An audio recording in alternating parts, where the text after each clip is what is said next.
നമസ്കാരം. Raf talk ഫുട്ബോളിലേക്ക് എവർക്കും സ്വന്തം. ഹൂസ്റ്റണിൽ ഓറഞ്ച് വസന്തം ഗോൾ വർഷം തന്നെ നടത്തി. ജപ്പാനോട് സമനില കുരുങ്ങിയതിന് എല്ലാവിധത്തിലും ഇപ്പോൾ കടം വീട്ടിയ പോലെ സ്വീഡനെ മുക്കി താഴ്ത്തിയിരിക്കുന്നു. സ്വീഡൻ്റെ അവസ്ഥ നേരെ തിരിച്ചാണ്. ആദ്യ കളിയിൽ വമ്പൻ മാർജിനിൽ ജയിച്ചിട്ട് രണ്ടാം കളിയിൽ വമ്പൻ മാർജിനിൽ പൊട്ടിയിരിക്കുന്നു. 5-1 വിജയം നെതർലൻഡ്സ് നേടുമ്പോൾ ബ്രോബിയും അതുപോലെ ഗാക്പോയും ഇരട്ട ഗോളുകൾ നേടി. സമവിൽ അടുത്ത മത്സരത്തിലും ഇതാ ഗോൾ അടിച്ചിരിക്കുകയാണ്. ഗാക്പോയുടെ കാര്യം എടുത്തു പറയണം. വമ്പൻ മത്സരങ്ങൾ വരുമ്പോൾ അദ്ദേഹത്തിൻ്റെ വക നെതർലൻഡ്സിന് ഗോളുകൾ വരുന്നു.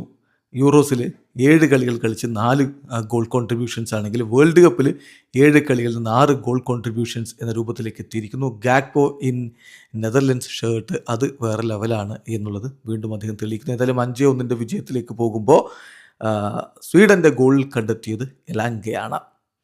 മത്സരത്തിൽ നെതർലൻഡ്സിൻ്റെ മുന്നേറ്റങ്ങൾ നയിച്ചുകൊണ്ട് ആദ്യ 11 ബ്രോബിയും അതുപോലെ മാലനും ഗാക്പോയും ഒക്കെയാണ് ഉണ്ടായിരുന്നത് മുന്നേറ്റങ്ങൾ നയിക്കാൻ. മറുഭാഗത്താവട്ടെ അലക്സാണ്ടർ ഐസക്കും വിക്ടർ ഗ്യോക്കറസും ചേർന്നുകൊണ്ടാണ് സ്വീഡൻ്റെ മുന്നേറ്റങ്ങൾ നയിച്ചിരുന്നത്.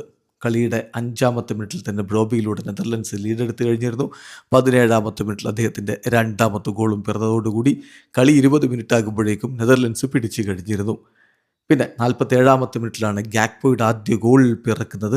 54-ാമത്തെ മിനിറ്റിൽ അദ്ദേഹം തൻ്റെ 2ാമത്തെ ഗോളും കണ്ടെത്തിയതോടെ സ്വീഡൻ്റെ കയ്യിൽ നിന്ന് പൂർണ്ണമായിട്ടും കളി പോയിരുന്നു. പക്ഷേ എലാങ്കയിലൂടെ അവർ 59-ാമത്തെ മിനിറ്റിൽ ഒരു ഗോൾ മടക്കിയടിച്ചു. ഒടുവിൽ കളിയുടെ അവസാന ഘട്ടത്തിൽ സമവിൽ കൂടി ഗോൾ അടിച്ചപ്പോൾ 5-1 തകർപ്പൻ ജയത്തിലേക്ക് നെതർലൻഡ്സ് കടന്നുപോയി. ഗ്രൂപ്പിൽ അവർ 1-ാം സ്ഥാനത്താണ്. 2 കളി 4 പോയിന്റ്. സ്വീഡൻ 2 കളി 3 പോയിന്റുമായിട്ട് നിൽക്കുന്നു. ഇതിൽ ശ്രദ്ധിക്കേണ്ട കാര്യം, നെതർലൻഡ്സ് ഇപ്പോൾ റൗണ്ട് ഓഫ് 32 കയറി എന്ന് പറയാനായിട്ടില്ല. പക്ഷേ കയറുമെന്ന കാര്യം ഉറപ്പാണ്. ഇനി ന്യൂമറിക്കലായിട്ടുള്ള ചില കാര്യങ്ങൾ കൂടിയേ അതിന് വേണ്ടതുള്ളൂ.